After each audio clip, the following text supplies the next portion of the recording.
Okay ವಿದ್ಯಾರ್ಥಿಗಳೇ, ನಾವು ನಿನ್ನೆ ತರಗತಿಯಲ್ಲಿ ಒಂದು ಬಹಳ ಮುಖ್ಯವಾಗಿರತಕ್ಕಂಥ ಘಟಕದ ಬಗ್ಗೆ ಚರ್ಚೆ ಮಾಡ್ತಾ ಇದ್ವಿ. ಯಾವುದು ಅಂತ ಹೇಳಿದ್ರೆ ಆಧಾರಗಳು ಅಂತಕ್ಕಂಥ ಪಾಠ. ಈಗಾಗಲೇ ಈ ಆಧಾರಗಳು ಈ ಪಾಠದಲ್ಲಿ ನಾವು ಆಧಾರದ ಒಂದು ವಿಧ ಆಗಿರ್ತಕ್ಕಂಥ ಸಾಹಿತ್ಯಿಕ ಆಧಾರವನ್ನು ನಾವು ಚರ್ಚೆ ಮಾಡಿದ್ವಿ. ಇವತ್ತಿನ ತರಗತಿಯಲ್ಲಿ ನಾವು ಮತ್ತೊಂದು ಬಹಳ ಮುಖ್ಯವಾಗಿರ್ತಕ್ಕಂತಹ ವಿಧ ಯಾವುದಪ್ಪ ಅಂದರೆ ಪುರಾತತ್ವ ಆಧಾರಗಳು ಅಂಥೇಳಿ. ಈ ಒಂದು ಪುರಾತತ್ವ ಆಧಾರಗಳ ಬಗ್ಗೆ ಇವತ್ತು ನಾವು ಚರ್ಚೆ ಮಾಡೋಣ. ಈ ಒಂದು ಪುರಾತತ್ವ ಆಧಾರಗಳನ್ನು ನಾವು 4 ವಿಧಗಳಾಗಿ ವಿಂಗಡಣೆ ಮಾಡ್ತೇವೆ.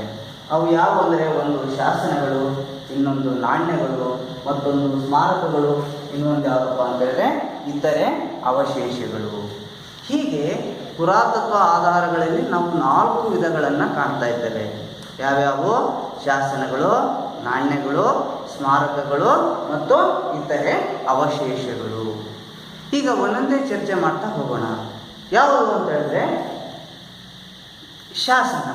ನೋಡಿ, ಈ ಒಂದು 4 ವಿಧಗಳು ಏನಿದವೋ ಪುರಾತತ್ವ ಆಧಾರಗಳು, ಈ ಒಂದು ಪುರಾತತ್ವ ಆಧಾರಗಳು ಭೂಮಿಯ ಮೇಲೂ ಇದ್ದಾವೆ ಮತ್ತು ಭೂಮಿಯ ಅಂತರಾಳದ ಒಳಗಡೆನೂ ಕೂಡ ಏನಿದ್ದಾವೆ ನಮಗೆ ಪುರಾತತ್ವ ಆಧಾರಗಳು ಸಿಗ್ತಾ ಇದ್ದಾವೆ. ಹೀಗೆ ಭೂಮಿಯ ಅಂತರಾಳದಲ್ಲಿರುವ ಈ ಒಂದು ಪುರಾತತ್ವ ಅವಶೇಷಗಳನ್ನು ನಾವು ವೈಜ್ಞಾನಿಕ ವಿಧಾನಗಳನ್ನು ಅನುಸರಿಸಿ ಏನು ಮಾಡ್ತೇವೆ, ಅವುಗಳನ್ನು ನಾವು ಅಗೆದು ಹೊರತೆಗೆಯುತ್ತೇವೆ. ಇದನ್ನೇ ಏನಂತ ಕರಿತೇವಪ್ಪ ಅಂತ ಹೇಳಿದ್ರೆ ಉತ್ಖನನ ಅಂತ ಕರಿತೀವಿ. ಭೂಮಿಯ ಒಳಗಿರುವ ಪುರಾತನ ಅವಶೇಷಗಳನ್ನು ನಾವು ವಿವಿಧ ವೈಜ್ಞಾನಿಕ ವಿಧಾನಗಳನ್ನು ಬಳಸಿ ಅವುಗಳನ್ನು ಹೊರತೆಗೆಯುತ್ತೇವೆ. ಅದನ್ನೇ ನಾವು ಏನಂತ ಕರಿತೀವಿ ಅಂದರೆ ಉತ್ಖನನ ಅಂತೇಳಿ ಕರಿತೀವಿ. ಹೀಗೆ ಈ ಒಂದು ಉತ್ಖನನವನ್ನು ನಾವು ನಡೆಸಿದಂತಹ ಸಂದರ್ಭದಲ್ಲಿ ನಮಗೆ ಈ ಉತ್ಖನನದಿಂದ ಹಲವಾರು ವಸ್ತುಗಳು ಸಿಗ್ತವೆ.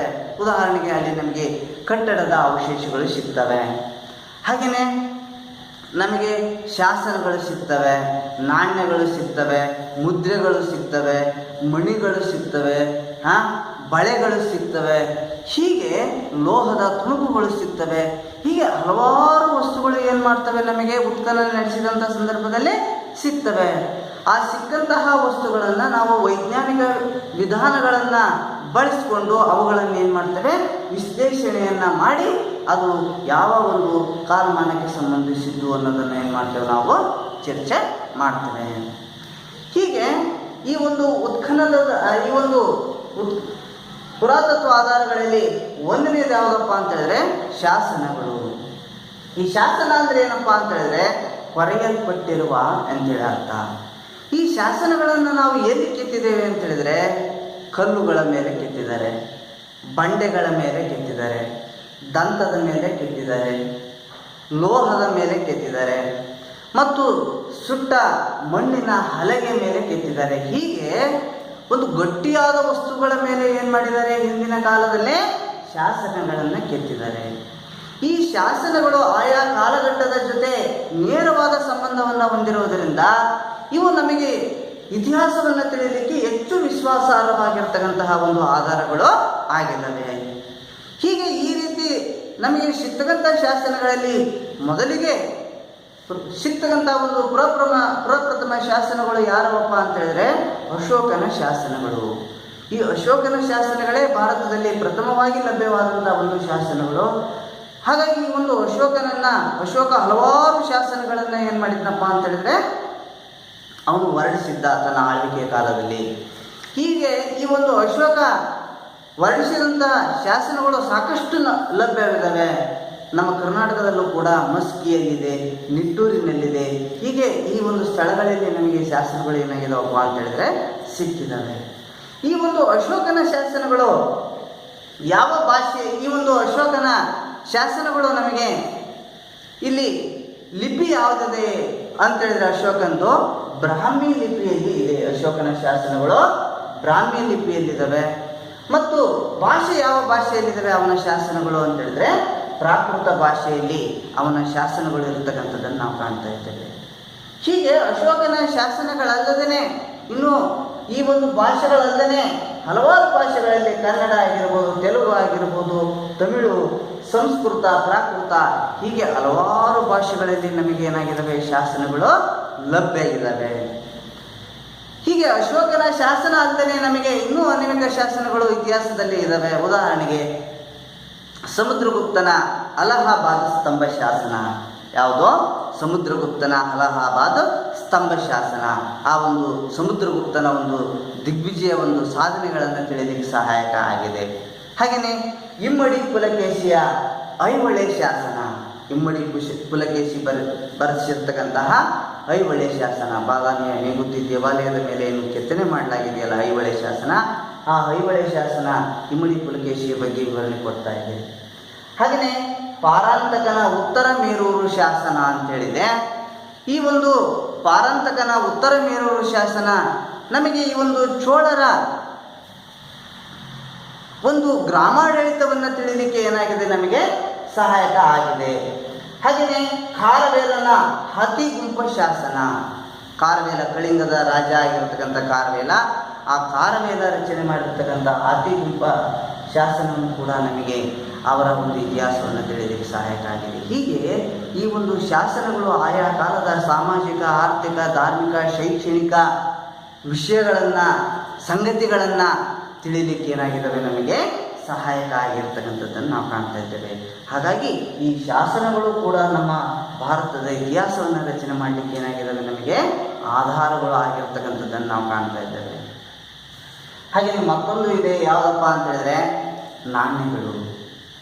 ನೋಡಿ, ಒಂದು ನಾಣ್ಯಗಳು ಕೂಡ ನಮಗೆ ನಿಖರವಾದಂತಹ ಒಂದು ಆಧಾರಗಳಾಗಿದ್ದಾವೆ ಇತಿಹಾಸವನ್ನು ತಿಳಿಯಲಿಕ್ಕೆ. ಈ ಒಂದು ನಾಣ್ಯಗಳು ಆಕಾರದಲ್ಲಿ ಚಿಕ್ಕದಾಗಿದ್ದರೂ ಕೂಡ ನಮಗೆ ಅನೇಕ ಮಹತ್ವದ ಸಂಗತಿಗಳನ್ನು ಈ ಒಂದು ಇತಿಹಾಸ ರಚನೆ ಮಾಡಲಿಕ್ಕೆ ಏನಾಗ್ತವೆ, ನಮಗೆ ಕೊಡ್ತವೆ.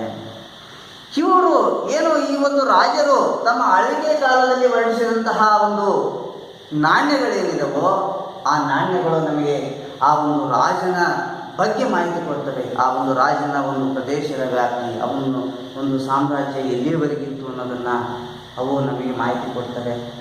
ಮತ್ತು ಅವರ ಒಂದು ಆಡಳಿತ ಭಾಷೆ, ಅವರು ತಮ್ಮ ಸಾಮ್ರಾಜ್ಯದಲ್ಲಿ ಯಾವುದನ್ನು ಆಡಳಿತ ಭಾಷೆಯನ್ನಾಗಿ ಹೊಂದಿದ್ರು ಅಂತಕ್ಕಂಥದ್ರ ಬಗ್ಗೆ ನಮಗೆ ಮಾಹಿತಿ ಕೊಡ್ತವೆ.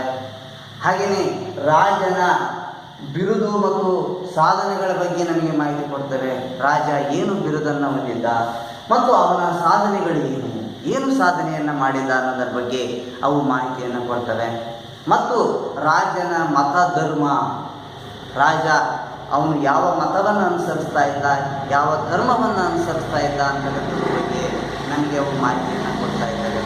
ಮತ್ತು ಅವರ ಒಂದು ಕಾಲಮಾನವನ್ನು ತಿಳಿಯಲಿಕ್ಕೂ ಕೂಡ ನಮಗೆ ಏನಾಗಿದ್ದಾವೆ, ಸಹಾಯಕ ಆಗಿದ್ದಾವೆ. ಹಾಗೆಯೇ ಮತ್ತು ಆ ರಾಜ್ಯದ ಆರ್ಥಿಕ ಸ್ಥಿತಿಯನ್ನು ತಿಳಿಲಿಕ್ಕೂ ಕೂಡ ಸಹಾಯಕವಾಗಿದ್ದಾವೆ. ಮತ್ತು ಲೋಹದ ಒಂದು ತಂತ್ರಜ್ಞಾನವನ್ನು ಕೂಡ ನಾವು ಇದರ ಮೂಲಕ ಏನು ಮಾಡ್ಬೋದು, ತಿಳಿಲಿಕ್ಕೆ ಸಹಾಯಕ ಆಗಿದೆ. ಹೀಗೆ ನಮಗೆ ನಾಣ್ಯಗಳು ಆಯಾ ಕಾಲದ ಸಾಮಾಜಿಕ, ಆರ್ಥಿಕ ಇವೆಲ್ಲ ವಿಷಯಗಳ ಬಗ್ಗೆ ಮಾಹಿತಿಯನ್ನು ಕೊಡಲಿಕ್ಕೆ ಏನಾಗಿದ್ದಾವೆ, ಸಹಾಯಕ ಆಗಿದ್ದಾವೆ.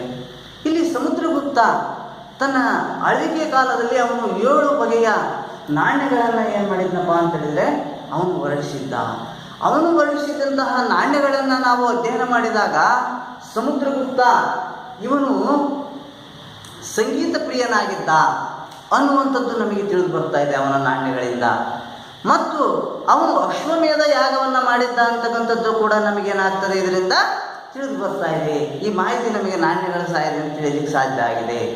ಹಾಗೆಯೇ ಶಾತವಾಹನರ ಅರಸನಾಗಿರ್ತಕ್ಕಂತಹ ಗೌತಮಿ ಪುತ್ರ ಶಾತಕರ್ಣಿ ಅಂತಕ್ಕಂಥವನು, ಅವನು ಗೌತಮಿ ಪುತ್ರ ಶಾತಕರ್ಣಿ ನಹಪಾನನ ಒಂದು ನಾಣ್ಯಗಳ ಮೇಲೆ ಇದ್ದಂಥ ಅವನ ಹೆಸರನ್ನು ಅಳಿಸಿ ಅವನ ನಾಣ್ಯಗಳ ಮೇಲೆ ಗೌತಮಿ ಪುತ್ರ ಶಾತಕರ್ಣಿ ತನ್ನ ಒಂದು ಹೆಸರನ್ನು ಏನು ಮಾಡಿದ್ದಾನೆ, ಮುದ್ರಣ ಮಾಡಿದ್ದಾನೆ.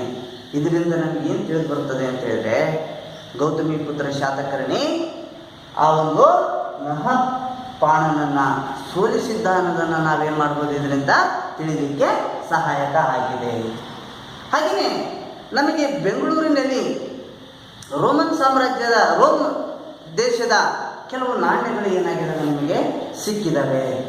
ಆ ನಾಣ್ಯಗಳು ಸಿಕ್ಕಿರೋದರಿಂದ ಆ ನಾಣ್ಯಗಳ ಸಹಾಯದಿಂದ ನಾವು ಏನು ತಿಳಿಬೋದು ಅಂತ ಹೇಳಿದ್ರೆ, ಭಾರತ ಸುಮಾರು 200 ವರ್ಷಗಳ ಹಿಂದೆ ಈ ಒಂದು ರೋಮ್ ಜೊತೆ ವ್ಯಾಪಾರ ವ್ಯವಹಾರ ಸಂಬಂಧವನ್ನು ಹೊಂದಿತ್ತು ಅನ್ನೋದನ್ನು ನಾವು ಇದರಿಂದ ಏನು ಮಾಡ್ಬೋದು, ತಿಳಿಯಲಿಕ್ಕೆ ಸಾಧ್ಯತೆ ಇದೆ.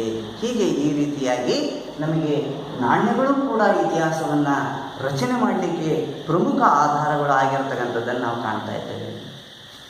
ನಂತರ ಮತ್ತೊಂದಿದೆ, ಯಾವುದಪ್ಪ ಅಂತ ಹೇಳಿದರೆ ಸ್ಮಾರಕಗಳು. ಇವು ಕೂಡ ಭಾರತದ ಚರಿತ್ರೆಯನ್ನು ರಚನೆ ಮಾಡಲಿಕ್ಕೆ ಬಹಳ ಮುಖ್ಯವಾಗಿರ್ತಕ್ಕಂತಹ ಒಂದು ಸಾಕ್ಷಿಗಳಾಗಿದ್ದಾವೆ. ಏನು ಆ ಒಂದು ಸ್ಮಾರಕಗಳು ಅಂದರೆ ಅರಮನೆ, ದೇವಾಲಯ, ಕೋಟೆ ಕೊತ್ತಲ ಮತ್ತು ಸ್ತಂಭಗಳು ಏನಿದಾವಲ್ಲ, ಇವೆಲ್ಲವುಗಳು ಕೂಡ ಸ್ಮಾರಕಗಳೇ. ಈ ಒಂದು ಸ್ಮಾರಕಗಳು ಕೂಡ ಇತಿಹಾಸ ರಚನೆ ಮಾಡಲಿಕ್ಕೆ ನಮಗೆ ಪ್ರಮುಖವಾದಂತಹ ಒಂದು ಆಧಾರಗಳು ಆಗಿದ್ದಾವೆ. ಅಂತಹ ಸ್ಮಾರಕಗಳಲ್ಲಿ ಮೆಹರೂಲಿ, ದೆಹಲಿಯ ಸಮೀಪ ಇರತಕ್ಕಂತಹ ಮೆಹರೂಲಿಯ ಒಂದು ಉಕ್ಕಿನ ಸ್ತಂಭ ಏನಿದೆಯೋ, ಈ ಒಂದು ಉಕ್ಕಿನ ಸ್ತಂಭ ಏನು ಗುಪ್ತರ ಕಾಲದಲ್ಲಿ ರಚನೆಯಾಗಿದೆಯೋ, ಈ ಸ್ತಂಭ ಮತ್ತು ಬಿಜಾಪುರದಲ್ಲಿ ಇರ್ತಕ್ಕಂಥ ಹಿಂದೆ ಬಿಜಾಪುರ ಅಂತೇಳಿ ಕರೀತಿದ್ವಿ, ಈಗ ಅದನ್ನು ವಿಜಯಪುರ ಅಂತೇಳಿ ಕರೀಲಾಗ್ತಾ ಇದೆ. ಆ ವಿಜಯಪುರದಲ್ಲಿ ಇರ್ತಕ್ಕಂತಹ ಗೋಲ್ಗುಮ್ಮಟ, ಆ ಗೋಲಗುಮ್ಮಟನೂ ಕೂಡ, ಆ ಗೋಲಗುಮ್ಮಟದ ಪಿಸು ಮಾತಿನ ಗ್ಯಾಲರಿ ನಾವು ಒಂದ್ಸರಿ ಮಾಡಿದರೆ ಅದು ಹಲವಾರು ಬಾರಿ 7 ಬಾರಿ ಏನು ಮಾಡ್ತದೆ, ನಮ್ಮ ಮಾತನ್ನು ಪ್ರತಿಧ್ವನಿಸ್ತದೆ. ಆ ಒಂದು ಪಿಸು ಮಾತಿನ ಮೊಗಸಾಲೆ ಏನಿದೆಯಲ್ಲ, ಇದು ಏನನ್ನು ಸೂಚಿಸ್ತಪ್ಪ ಅಂತೇಳಿದರೆ ಆ ಕಾಲಘಟ್ಟದ ಕಲಾ ನೈಪುಣ್ಯತೆಯನ್ನು, ವಿಜ್ಞಾನ ಮತ್ತು ತಂತ್ರಜ್ಞಾನವನ್ನು ಏನು ಮಾಡ್ತದೆ, ಅದು ಸೂಚಿಸ್ತಕ್ಕಂಥದ್ದನ್ನು ನಾವು ಕಾಣ್ತಾ ಇದ್ದೇವೆ. ಹಾಗೆಯೇ ಮತ್ತೆ ನಮಗೆ ಶಹಜಾನ್, ಮೊಘಲರ ಅರಸನಾಗಿರ್ತಕ್ಕಂತಹ ಶಹಜಾನ್ ಏನಿದೆಯಲ್ಲ, ಈ ಶಹಜಾನ್ ಬಹಳ ಮುಖ್ಯವಾದಂಥ ವ್ಯಕ್ತಿ. ಈ ಶಹಜಾನ್ ಇವನ ಕಾಲದಲ್ಲಿಯೇ ನಾವು ಅವನ ಕಾಲದಲ್ಲಿ ಸಾಕಷ್ಟು ಒಂದು ವಾಸ್ತುಶಿಲ್ಪಗಳು ಏನಾಗಿದ್ದಾವೆ, ಬೆಳವಣಿಗೆ ಆಗಿದ್ದಾವೆ. ಹಾಗಾಗಿ ಇವನ ಕಾಲವನ್ನು ಮೊಘಲರ ಇತಿಹಾಸದಲ್ಲಿ ನಾವು ಸುವರ್ಣಯುಗದ ಕಾಲ ಅಂತೇಳಿ ಕರಿತೀವಿ. ಅಷ್ಟು ಒಂದು ವಾಸ್ತುಶಿಲ್ಪ ಕ್ಷೇತ್ರದಲ್ಲಿ ಇವನು ಬೆಳವಣಿಗೆಯನ್ನು ಮಾಡಿದ. ಅವನು ತನ್ನ ಪ್ರೀತಿಯ ಮಡದಿಯಾಗಿರ್ತಕ್ಕಂಥ ಮುಮ್ತಾಜ್ ಮಹಲ್ಳ ಒಂದು ಸಾವಿನ ತರುವಾಯವಾಗಿ ಅವಳ ನೆನಪಿಗಾಗಿ ತಾಜ್ ಮಹಲನ್ನು ಕಟ್ಟಿಸಿದ್ದಾನೆ. ಆ ತಾಜ್ ಮಹಲ್ ಆ ಒಂದು ಪ್ರೇಮ ಕಥನವನ್ನು ಏನು ಮಾಡ್ತಾ ಇದೆ, ಅದು ನಮಗೆ ನಿರೂಪಿಸತಕ್ಕಂಥದ್ದನ್ನು ನಾವು ಕಾಣ್ತಾ ಇದ್ದೇವೆ. ಹಾಗೆಯೇ ಮತ್ತೆ ನಮಗೆ ಚಿತ್ತೋಡ್ಗಢದ ವಿಜಯ ಸ್ತಂಭ, ಚಿತ್ತೋಡ್ಗಢದಲ್ಲಿ ಇರತಕ್ಕಂತಹ ಒಂದು ವಿಜಯ ಸ್ತಂಭ ರಾಣಾ ಕುಂಭನ ಒಂದು ವಿಜಯಗಳನ್ನು ತಿಳಿಲಿಕ್ಕೆ ಏನಾಗಿದೆ, ನಮಗೆ ಅದು ಸಹಾಯಕ ಆಗಿದೆ. ರಾಣಾ ಕುಂಭನ ವಿಜಯದ ಬಗ್ಗೆ ಅದು ನಮಗೆ ತಿಳಿಸ್ತಾ ಇದೆ. ಹಾಗೆಯೇ ಮತ್ತೆ ನಮಗೆ ಮಹಾರಾಷ್ಟ್ರದ ಅಜಂತ, ಎಲ್ಲೋರ ಮತ್ತು ಎಲಿಫೆಂಟಾ ಈ ಸ್ಥಳದಲ್ಲಿ ಇರ್ತಕ್ಕಂತಹ ದೇವಾಲಯಗಳೇನಿದಾವಲ್ಲ, ಗುಹೆಗಳು, ಆ ಗುಹೆಗಳ ಮೇಲೆ ಇರ್ತಕ್ಕಂತಹ ಭಿತ್ತಿ ಚಿತ್ರಗಳು ಮತ್ತು ಉಪ್ಪು ಶಿಲ್ಪಗಳು ಏನಿದಾವೋ, ಆ ಕಾಲದ ಕಲಾ ನೈಪುಣ್ಯತೆಯನ್ನು ಮತ್ತು ತಾಂತ್ರಿಕ ಕೌಶಲ್ಯತೆಗೆ ಏನಾಗಿದ್ದಾವೆ, ಅವು ಸಾಕ್ಷಿ ಆಗಿರ್ತಕ್ಕಂಥದ್ದನ್ನು ನಾವು ಕಾಣ್ತಾ ಇದ್ದೇವೆ. ಅಂತಹ ಒಂದು ಸ್ಮಾರಕಗಳು. ಹಾಗೆಯೇ ನಮಗೆ ನಮ್ಮ ಕರ್ನಾಟಕದಲ್ಲಿಯೇ ಇರ್ತಕ್ಕಂಥ ಬಾದಾಮಿ ಚಾಲುಕ್ಯರ ಏನು ಸ್ಥಳಗಳಾಗಿರ್ವಲ್ಲ, ಯಾವುವು ಅಂತ ಹೇಳಿದರೆ ಬಾದಾಮಿ ಅವರ ರಾಜಧಾನಿ, ಬಾದಾಮಿ ಮತ್ತು ಪಟ್ಟದಕಲ್ಲು ಅವರ ಪ್ರಮುಖವಾದಂಥ ಆಡಳಿತ ಕೇಂದ್ರಗಳಾಗಿದ್ವಲ್ಲ. ಆ ಬಾದಾಮಿ ಪಟ್ಟದ ಕಲ್ಲಿನಲ್ಲಿ ಅವರು ಹಲವಾರು ದೇವಾಲಯಗಳನ್ನು ಏನು ಮಾಡಿದ್ದಾರೆ, ನಿರ್ಮಾಣ ಮಾಡಿದ್ದಾರೆ. ಆ ಒಂದು ದೇವಾಲಯಗಳು ಭಾರತೀಯ ದೇವಾಲಯಗಳ ವಾಸ್ತುಶಿಲ್ಪದ ಒಂದು ವಿಕಸನ ಕ್ರಮವನ್ನು ನಮಗೇನು ಮಾಡ್ತಾ ಇದ್ದಾವೆ, ಅವು ಸೂಚಿಸ್ತಾ ಇದ್ದಾವೆ. ಭಾರತೀಯ ವಾಸ್ತುಶಿಲ್ಪದ ಒಂದು ವಿಕಸನ ಕ್ರಮ, ಭಾರತದ ವಾಸ್ತುಶಿಲ್ಪ ಬೆಳವಣಿಗೆ ಆಗ್ತಾ ಇದೆ ಅನ್ನುವಂಥದ್ದನ್ನು ನಮಗೇನು ಮಾಡ್ತಾ ಇದ್ದಾವೆ, ಅವು ತೋರ್ಪಡಿಸ್ತಕ್ಕಂಥದ್ದನ್ನು ನಾವು ಕಾಣ್ತಾ ಇದ್ದೇವೆ. ಹೀಗೆ ವಾಸ್ತುಶಿಲ್ಪದ ಒಂದು ವಿಕಸನ ಕ್ರಮವನ್ನು ನಮ್ಮ ಈ ಒಂದು ಬಾದಾಮಿ ಮತ್ತು ಐಹೊಳೆಯಲ್ಲಿ ಇರತಕ್ಕಂತಹ ದೇವಾಲಯಗಳು ನಮಗೆ ತೋರ್ಪಡಿಸ್ತಾ ಇದ್ದಾರೆ ಅಲ್ಲಿ. ಹಾಗೆಯೇ ಮತ್ತೆ ನಮಗೆ ನಳಂದ, ನಮ್ಮ ಭಾರತದ ಪ್ರಾಚೀನ ಒಂದು ವಿಶ್ವವಿದ್ಯಾನಿಲಯ ಈಗಿನ ಬಿಹಾರದಲ್ಲಿದೆ ನಳಂದ. ಆ ಒಂದು ನಳಂದದ ಸ್ಮಾರಕ ಬಹಳ ಫೇಮಸ್ ಆಗಿರತಕ್ಕಂತಹ ಒಂದು ವಿಶ್ವವಿದ್ಯಾನಿಲಯ ಆಗಿರ್ತದೆ. ಆ ಒಂದು ನಳಂದ ಸ್ಮಾರಕ. ಹಾಗೆಯೇ ಮತ್ತೆ ಬೀದರ್ನಲ್ಲಿ ಇರ್ತಕ್ಕಂಥ ನಮ್ಮ ಕರ್ನಾಟಕದ ಏನು ಮುಕುಟ ಜಿಲ್ಲೆ ಅಂತೇಳಿ ಕರಿತೇವಲ್ಲ ಬೀದರ್, ಆ ಬೀದರ್ನಲ್ಲಿ ಇರ್ತಕ್ಕಂತಹ ಮಹಮ್ಮದ್ ಗವಾನ್ ಕಟ್ಟಿಸಿರ್ತಕ್ಕಂತಹ ಯಾವುದಪ್ಪ ಅಂತ ಹೇಳಿದ್ರೆ ಮದರಸ. ಆ ಮದರಸ ಸ್ಮಾರಕ ಇವೆರಡೂ ಕೂಡ ನಮಗೇನನ್ನು ಸೂಚಿಸ್ತವ ಅಂತಪ್ಪ ಅಂತ ಹೇಳಿದ್ರೆ ಅಂದಿನ ಕಾಲದ ಶೈಕ್ಷಣಿಕ ಮಹತ್ವವನ್ನು ಏನು ಮಾಡ್ತಾ ಇದ್ದಾವೆ ಅವು ನಮಗೆ ಸಾರಿ ಹೇಳ್ತಕ್ಕಂಥದ್ದನ್ನು ನಾವು ಕಾಣ್ತಾ ಇದ್ದೇವೆ. ಹಾಗೆ ಮತ್ತೆ ನಮಗೆ ಶ್ರೀರಂಗಪಟ್ಟಣದಲ್ಲಿರ್ತಕ್ಕಂತಹ ಒಂದು ಕೋಟೆ, ನಮ್ಮ ಮಂಡ್ಯ ಜಿಲ್ಲೆ ಶ್ರೀರಂಗಪಟ್ಟಣ ಇದೆಯಲ್ಲ, ಆ ಶ್ರೀರಂಗಪಟ್ಟಣದಲ್ಲಿ ಇರ್ತಕ್ಕಂತಹ ಒಂದು ಕೋಟೆ ನಮ್ಮ ಒಂದು ರಕ್ಷಣಾ ತಂತ್ರಜ್ಞಾನದ ಕೌಶಲ್ಯವನ್ನು ಏನು ಮಾಡ್ತದೆ ಅದು ನಮಗೆ ಅಂತ ಹೇಳಿದರೆ ತೋರ್ಪಡಿಸ್ತಕ್ಕಂಥದ್ದನ್ನು ನಾವು ಕಾಣ್ತಾ ಇದ್ದೇವೆ. ಹೀಗೆ ಇವೆಲ್ಲ ಸ್ಮಾರಕಗಳೇನಿದಾವಲ್ಲ, ಈ ಸ್ಮಾರಕಗಳು ಆಯಾ ಕಾಲಘಟ್ಟದ ಧಾರ್ಮಿಕತೆಯ ಬಗ್ಗೆ, ತಾಂತ್ರಿಕತೆಯ ಬಗ್ಗೆ, ನಂತರ ವೈಜ್ಞಾನಿಕತೆ ಬಗ್ಗೆ, ಸೃಜನಶೀಲತೆ, ಹೀಗೆ ಮುಂತಾದ ಒಂದು ಅಂಶಗಳ ಮೇಲೆ ಏನು ಮಾಡ್ತಾವಪ್ಪ ಅವು ಅಂತ ಹೇಳಿದರೆ ತಮ್ಮ ಬೆಳಕನ್ನು ಚೆಲ್ತಕ್ಕಂಥದ್ದನ್ನು ನಾವೇನು ಮಾಡ್ತಾ ಇದ್ದೇವೆ, ಅವನ್ನು ಕಾಣ್ತಾ ಇದ್ದೇವೆ. ಹೀಗೆ ಸ್ಮಾರಕಗಳ ಹಾಗೆಯೇ ಮತ್ತೊಂದು ಬಹಳ ಮುಖ್ಯವಾಗಿರ್ತಕ್ಕಂಥದ್ದು ಯಾವುದಪ್ಪ ಅಂದರೆ ಇತರೆ ಅವಶೇಷಗಳು. ನೋಡಿ, ಈ ಒಂದು ಉತ್ಖನನ ಸಂದರ್ಭದಲ್ಲಿ ದೊರೆತಂತಹ ಯಾವುವು ಅಂತ ಹೇಳಿದ್ರೆ ಮಡಿಕೆ ಚೂರು ಆಗಿರ್ಬೋದು, ನಂತರ ಮಣಿ ಆಗಿರ್ಬೋದು, ಮುದ್ರೆ ಆಗಿರ್ಬೋದು, ಲೋಹದ ತುಣುಕು ಆಗಿರ್ಬೋದು, ಇವೆಲ್ಲವುಗಳ ಒಂದು ಸಹಾಯದಿಂದ ನಾವು ಆಗಿನ ಕಾಲದ ಸಾಮಾಜಿಕ, ಆರ್ಥಿಕ, ಸಾಂಸ್ಕೃತಿಕ ಮತ್ತು ಧಾರ್ಮಿಕ ಜನಜೀವನದ ಮೇಲೆ ಏನು ಮಾಡ್ತಾ ಇದ್ದೇವೆ, ಅವು ತಮ್ಮ ಬೆಳಕನ್ನು ಚೆಲ್ತವೆ. ಇದಷ್ಟೇ ಅಲ್ಲದೆ ವ್ಯಾಪಾರ, ವಾಣಿಜ್ಯ, ಆಹಾರ ಪದ್ಧತಿ ಮೊದಲಾದವುಗಳ ಮೇಲೂ ಕೂಡ ಈ ಉತ್ಖನನ ಸಂದರ್ಭದಲ್ಲಿ ಸಿಕ್ಕಂತಹ ಈ ಒಂದು ವಸ್ತುಗಳು ಏನು ಮಾಡ್ತವೆ, ನಮಗೆ ಮಾಹಿತಿಯನ್ನು ಕೊಡ್ತವೆ.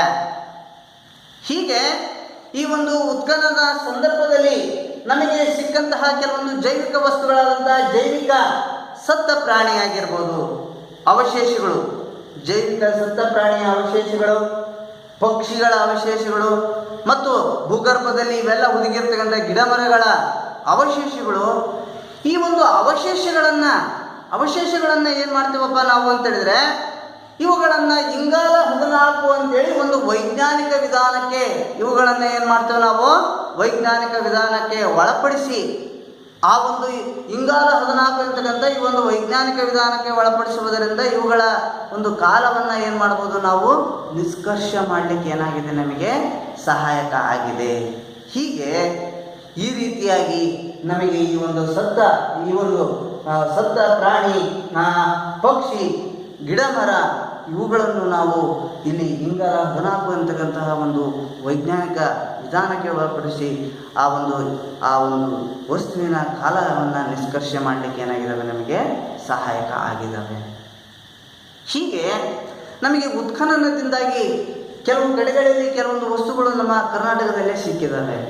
ಯಾವುವು ಅಂತ ಹೇಳಿದ್ರೆ ನಮಗೆ ಕಲಬುರ್ಗಿ ಇದೆಯಲ್ಲ, ಹಿಂದೆ ಅದನ್ನು ಗುಲ್ಬರ್ಗ ಅಂತೇಳಿ ಕರೀತಾ ಇದ್ರು, ಈಗ ಕಲಬುರ್ಗಿ ತೊಗರಿಯ ನಾಡು ಅಂತೇಳಿ ಕರೆಸ್ಕೊಳ್ತಕ್ಕಂತಹ ಒಂದು ಕಲಬುರ್ಗಿ, ಆ ಕಲಬುರ್ಗಿಯ ಸನ್ನತಿ. ಹಾಗೆಯೇ ದೊಡ್ಡಬಳ್ಳಾಪುರದ ಹತ್ತಿರ ಇರ್ತಕ್ಕಂಥ ಯಾವುದೋ ರಾಜಘಟ್ಟ. ಈ ಎರಡೂ ಸ್ಥಳಗಳಲ್ಲಿ ನಮಗೆ ಏನು ಸಿಕ್ಕಿದಾವಪ್ಪ ಅಂತ ಹೇಳಿದ್ರೆ ಬೌದ್ಧ ಸ್ತೂಪಗಳು ನಮಗೆ ಸಿಕ್ಕಿದಾವೆ. ಏನು ಸಿಕ್ಕಿದಾವೆ ಅಲ್ಲಿ? ಬೌದ್ಧ ಸ್ತೂಪಗಳು ನಮಗೆ ಸಿಕ್ಕಿದಾವೆ.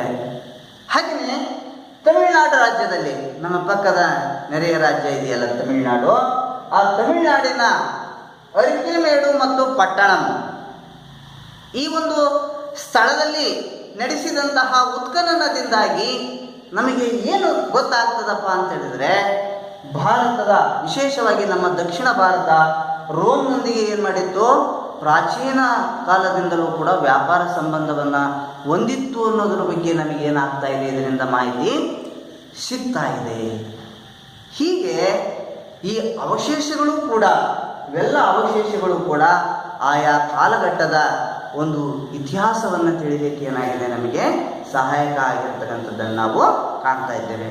ಇಷ್ಟು ಈ ಒಂದು ಪುರಾತತ್ವ ಆಧಾರಗಳಿಗೆ ಸಂಬಂಧಪಟ್ಟಂತೆ ಇರತಕ್ಕಂಥ ಮಾಹಿತಿ.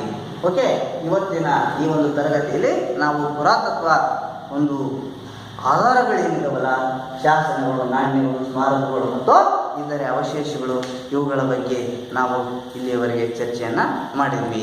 ಓಕೆ, ಅರ್ಥ ಆಯ್ತಾನೆ? ಹಾಗಾದರೆ ಒಂದು ಪ್ರಶ್ನೆ, ಹೋಮ್ವರ್ಕ್ ಮನೆಯಲ್ಲಿ ಮನೆ ಕೆಲಸವನ್ನು ಮಾಡ್ಕೊಂಡು ಬರ್ತೀರಾ? ಓಕೆ, ಏನು ಅಂತ ಹೇಳಿದ್ರೆ ಒಂದು ಚಟುವಟಿಕೆ ಮಾಡಿ. ಯಾವುದು ಅಂತ ಹೇಳಿದ್ರೆ ಪ್ರಾಚೀನ ಕಾಲದ ಶಾಸನಗಳು, ನಾಣ್ಯಗಳು ಮತ್ತು ಸ್ಮಾರಕಗಳ ಚಿತ್ರಪಟಗಳನ್ನು ಸಂಗ್ರಹಿಸಿ ಒಂದು ಆಲ್ಬಮನ್ನು ತಯಾರಿಸಿ. ಓಕೆ ಮಕ್ಕಳೇ, ಇದನ್ನು ಮಾಡ್ಕೊಂಡು ಬರ್ತಿರ್ತಾನೆ? Okay, very good, thank you.